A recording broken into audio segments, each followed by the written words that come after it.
Hey folks, welcome to our second of three videos for our lecture on stereotyping, prejudice, and discrimination. If you remember, so far we've talked about things like where stereotypes actually originate from. And remember that we've linked this back to some of these really basic cognitive capacities that we have, where we have a strong tendency to pull patterns even out of somewhat random information. We like to use these clear, simplified categories for navigating the world around us, even when those categories are not necessarily appropriate. We've also talked about a lot of the different ways that bias can leak through in everyday contexts like hiring and workplaces, and the fact that a simple change from having the name Joe versus Jose can have some pretty big consequences, leading to things like less likelihood of getting a call back or being perceived as less competent and less hireable. And so we're talking about all of these different sources of stereotyping and all of these different consequences of stereotyping, and yet consider the fact that there are very few people who would openly admit to harboring bigotry or bias or of using and applying stereotypes, right? In a country like the modern United States and many other places in the modern industrialized world, it's considered undesirable, inappropriate, maybe even shameful or morally wrong to harbor stereotypes and prejudices. And so this leads to this interesting situation that you could kind of frame as being racism, so inequality on a societal level, without racists, without individual people who are proudly or openly saying that they discriminate, that they have negative feelings towards other racial groups, and that they act on those negative feelings. And this is a term that was coined by Eduardo Bonilla Silva. He's a sociologist. And in this case, he's really writing about institutional racism. So the way that you can have legal structures, policies, and institutional processes that can lead to racial inequality without individual members of those institutions necessarily overtly endorsing racism. And in our case, we're going to be talking about a different kind of racism without racists. And that's going to be specifically looking at implicit bias. So bias that might have to do with these more subtle, kind of non-conscious associations that we have connected to different social groups. So just the quick feelings and thoughts and words that might come to mind when you think about women versus men, or disabled people versus able-bodied people, or members of different racial groups, or people who come from different countries, so on and so forth. And I'm going to ask you guys to watch a quick video produced by the New York Times that I think does a really good job of laying out the basics of this concept of implicit bias. Implicit bias. Implicit bias. Implicit bias. 2016 was the year that implicit bias went somewhat mainstream. Yeah, so when Hillary Clinton mentioned implicit bias in the debates, our phones started blowing up, all our friends started emailing us about it. But what is implicit bias? Implicit biases are basically thought processes that happen without you even knowing it. Little mental shortcuts that hold judgments you might not agree with. And sometimes those shortcuts are based on race. First, some clarity. Saying someone has an implicit bias is different from calling someone a racist. The word racist is a highly loaded term, right, here in American society. A lot of times, when people are using it, they're thinking of the kind of old-fashioned Ku Klux Klan style racist. But implicit bias isn't anywhere near that, explicit. Implicit bias is something that comes out of ordinary mental functioning, out of how the mind normally works. We've all grown up in a culture with media images, news images, conversations we heard at home, our education. Think of that as a fog we've been breathing our whole life. We never even realized it, what we were taking in. And that fog causes associations that lead to biases. I somehow know that if you say peanut butter, I'm going to say jelly. That's an association that's been ingrained in me because throughout my life, peanut butter and jelly are together. And in many forms of media, there is an overrepresentation of Black men and violent crime being paired together. And because of that, I actually deep down inside have been taught that black men are violent and aggressive and not to be trusted, that they're criminals, that they're thugs. With all those associations, I'm not trying to let us off the hook, but in some ways, none of us stood a chance. Starting today, we'll post a video a day dealing with one challenge of understanding implicit bias and its relationship to race, and exploring ways we might combat the problem.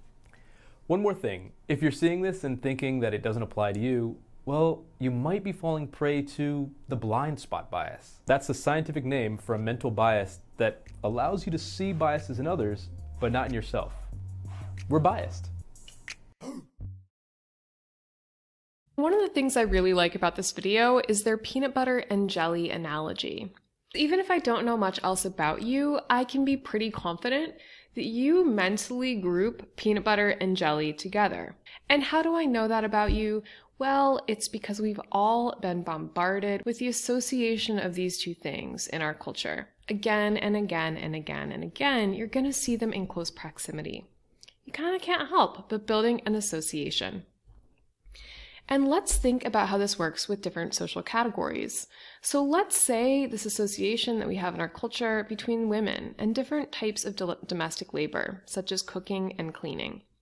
And the peanut butter and jelly analogy implies that you're likely to have this association even if nobody has ever explicitly told you that it's women who should do cleaning or that a woman's place is in the home.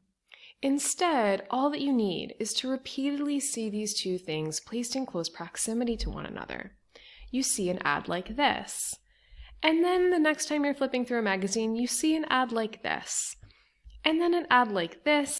And maybe even an ad that is a little bit more explicit, saying that cleaning is the job that really matters. Or bonus content, this particularly infuriating little video. Laundry is not new. Your mother, your grandmother, her mother, they all did the laundry. Maybe even a man or two. And although a lot has changed, the machines, the detergents, the clothes themselves, one thing has not. The bleach most trusted to keep whites pure white is still Clorox bleach. And so things have gotten a little bit better. I have been seeing more ads that show men and fathers doing laundry or taking care of dishes. But if 90% of the time what you see in media and advertising is women in the role of doing domestic labor, I don't care who you are, you're gonna develop a mental association that pairs these two things. And I'm arguing that this is likely to show up a little bit more in terms of our implicit biases, not always in terms of our explicit beliefs. And why would I say that? Well, I think here it's useful to bring in the concept of dual systems. And this is a framework that was developed by Daniel Kahneman. We've learned about Danny Kahneman before. We talked about him when we discussed heuristics. He is a Nobel Prize-winning economist. And so he developed this dual systems model of how our thought processes work. He's arguing that there are two separate channels, two separate ways that we can engage in cognitive processing, and they follow different rules.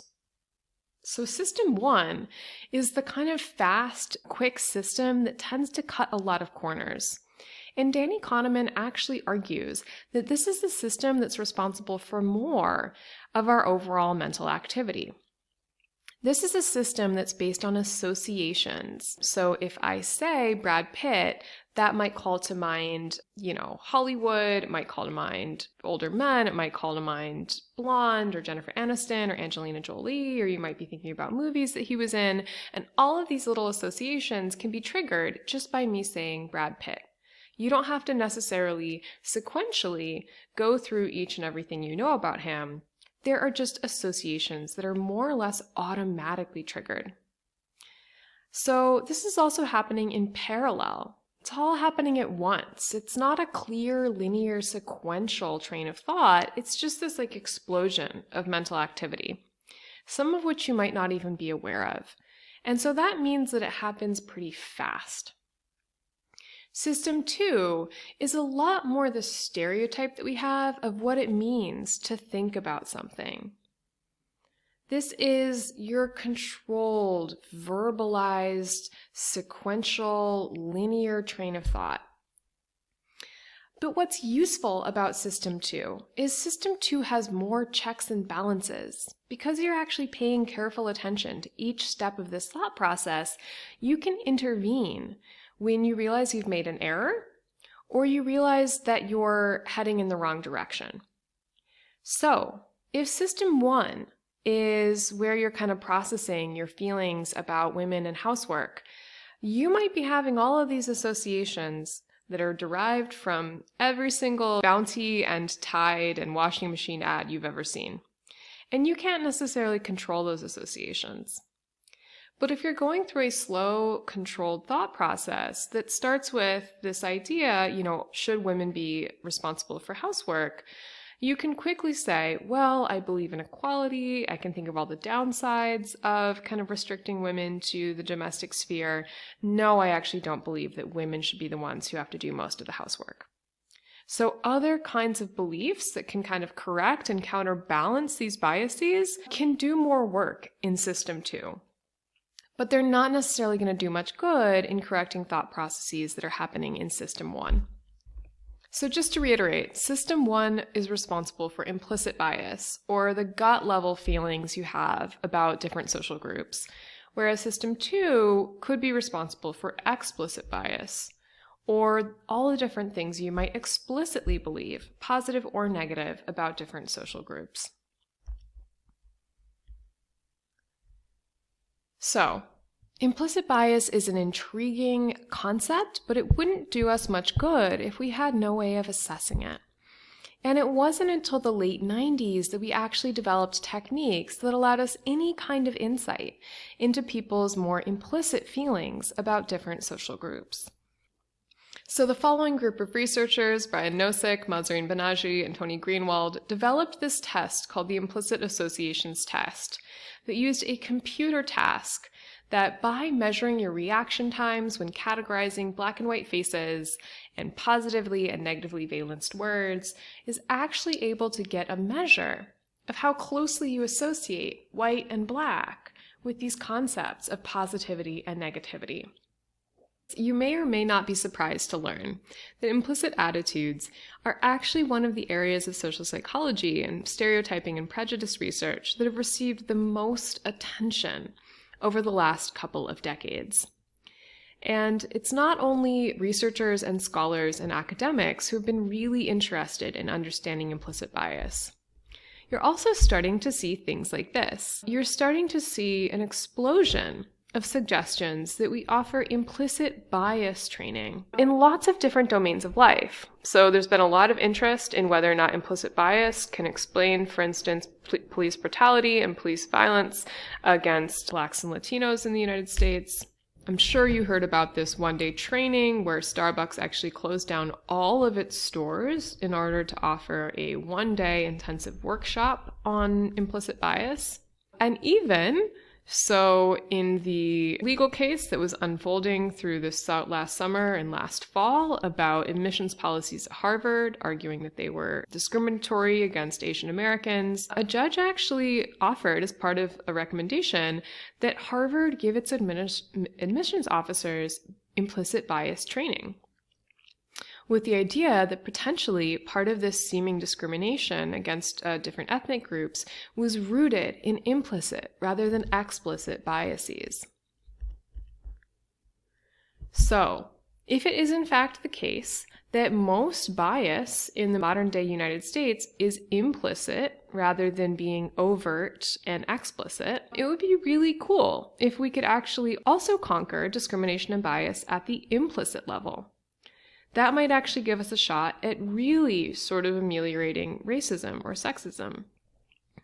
Unfortunately, all of our available evidence actually indicates that implicit attitudes may be harder to change than explicit attitudes. Recent work has actually looked at 17 different kinds of interventions that were all intended to shift implicit biases. These include interventions like training people to be aware of their implicit biases. And some of these different interventions seemed to work at first. About half of the 17 interventions that were tried actually did have a measurable positive impact in getting people to reduce their implicit bias. But the same group of researchers, who you should note were headed up by Calvin Lai, who you actually saw interviewed in that New York Times short video, Calvin Lai got together a different group of researchers and tried to look at whether or not these interventions were effective over time. So tracking people a day after they got the intervention, a week after they got the intervention, a month after they got the intervention. And Calvin Lai found that there were basically none of these interventions that caused measurable change that lasted for more than a day. So you can briefly push around the associations that people have, but they're really hard to completely rewire.